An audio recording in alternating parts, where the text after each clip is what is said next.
Property management means a lot of different things. It can be commercial property management, like large commercial buildings, sky rises. It can mean association property management. It can mean vacation rental property management. Or how about individual residential rental real estate? Or second home management, concierge management. All these terms get lumped into property management. And we need to discover what it is that makes a good property manager by first defining the type you're looking for. In discussing long-term rental property management for residences like condos, townhouses, single-family homes that are individually owned, and renting them out to tenants, the idea is to focus on how much money can you make and how much does it cost you to get there, and treat it as a business. In hiring a property manager, there's lots of decisions to explore, but let's start off with money management, and not how much it costs to hire a property manager, yet how can a property manager create the greatest outcome in terms of cash for your investment during the time it is a rental property for you. And no easier place to start than to say, how does a property manager determine a recommended rental price? First, take this perspective as a landlord. It's not about monthly cash flow. So often, so many times, I've had landlords say to me, how much can you get for my property on any given month? What is the monthly rent? Yes, very relevant question. And we're gonna get to a formula of how to determine that. However, it's not about monthly cash flow. It's about annual cash flow, or even better yet, a multi-year annual cash flow view. And let me prove this to you. Would you rather have $2,500 per month for your property, or would you rather have $2,750 per month for your rental property? Well, on that information, it's a no-brainer. You want $2,750 a month. But what if I was to tell you that over the course of the next 12 months, that you can get 12 times $2,500 by finding a tenant tomorrow to start renting your property, or you could have $2,750 a month, but it takes 2 months to find that tenant to occupy the rental. So you actually get 10 times $2,750 over the next 12 months. Well, if we do the math, 12 times $2,500, you earned $30,000 in rent for the year. If you got 10 times $2,750, you got $27,500 for the year.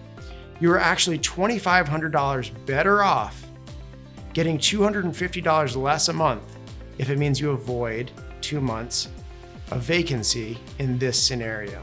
So it's very important that we get the pricing strategy right, because as a landlord, you want to optimize your annual cash flow by reducing your front-end vacancy and maximizing that monthly rent, or really that annual rent, in doing so.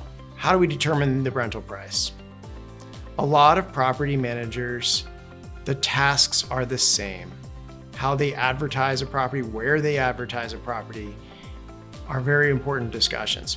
Where they advertise is generally equal amongst property managers. How they advertise a property is where you're going to get a lot of variety in quality of service or value of service you receive. Or you might decide to advertise the property yourself. What channels do you have access to? How do you determine rental prices for your home? Another reason why it's so important to consider your rent on an annual basis is because one of the greatest factors that determines your ultimate rental price is the seasonality of when your property is on the market for rent. Different locations might have different seasonality factors. Certainly in the Washington, D.C. region, we find there's a significant demand difference between May, June, and July compared to October, November, December.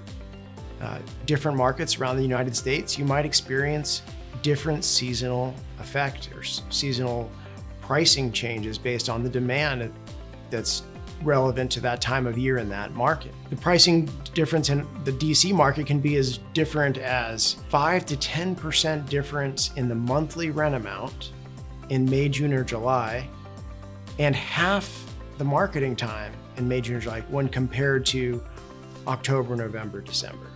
So clearly the timing of going on the market is an important consideration as well. What are some of the factors you control that can change the outcome of the price? It's not just about comps. We'll talk more about comps in a moment, but you control whether you want to consider pets on a case-by-case basis or not. If you say no pets, you just ruled out 2/3 of your marketplace before you've even started advertising the home. Should you consider pets? That's a different discussion. Your property manager should honor whatever it is you decide is best for your property. However, your property manager should not just say, yes, I agree with you because you think it's best. They should be providing you statistics, information about how it affects, how your decisions affect your outcomes. That's what a good guide is along the way, especially in pricing your property.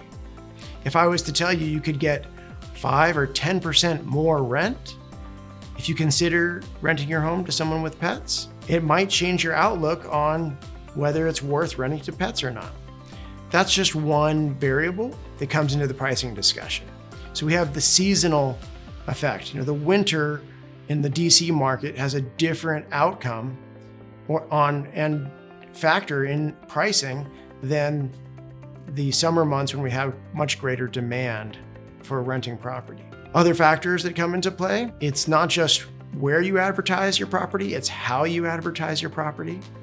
It's not just advertising your property, but it's how wide of a net can you cast? Who are you attracting with where you advertise the property? But the real formula that I believe creates the most success in pricing rental property is to understand the activity-based pricing formula. Activity-based pricing is based on 3 concepts of why a home will not rent to lead you to how to get the most of how it will. So those 3 concepts are, number 1, it doesn't matter how good your property looks. If you don't do a good job advertising your property, or you're not sharing your product with the world, with casting a wide net of how they can find it, how accessible it is, it doesn't matter how good it looks. If no one comes to see it, it won't rent. Number 2, it doesn't matter how good of a job you get of people coming to the door. If it smells funny, if it looks cluttered, if the house has evidence of leaks or other wear and tear, you're not only going to have a harder time renting it, you also want to be more cautious of who you're attracting to rent your home.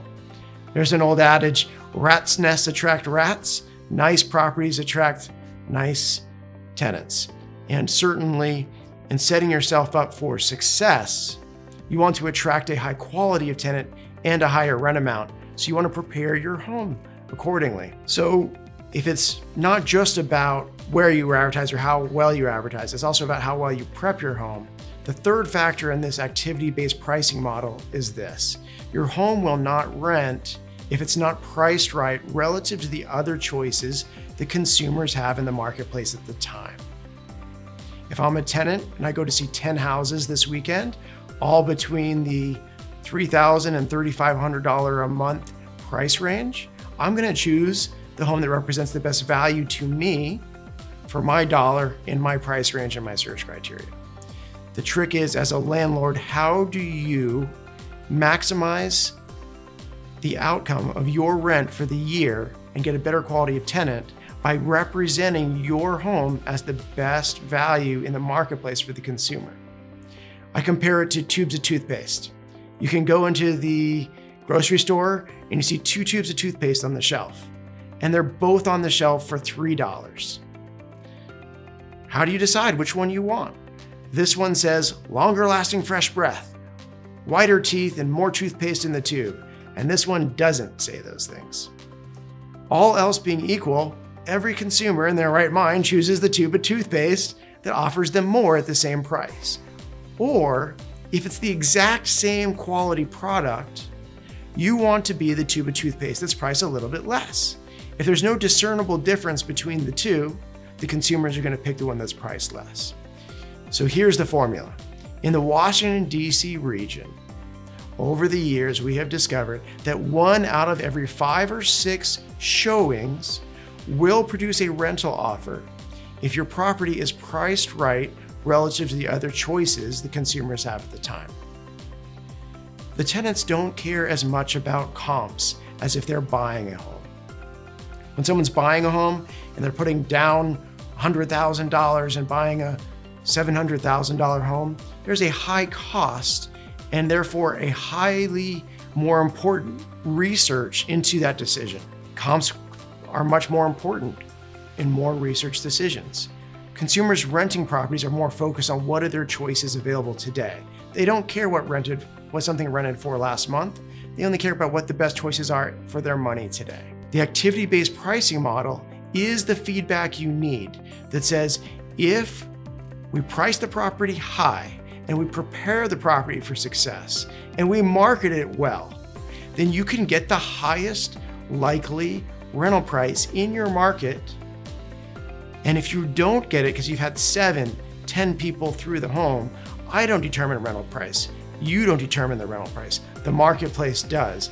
And if 7 to 10 people see your home priced here and they don't rent it, we would be fools to be static with pricing, and we would be smart to be dynamic and change the price structure down based on the feedback we receive in the marketplace using that activity-based pricing model. That's how you maximize your rental price. Yes, you take comps into consideration for the initial figures, but prepare to beat the comps. Get more rent for your property by preparing for success and using a formula that's tried and true to generating the most optimal outcome for your rent.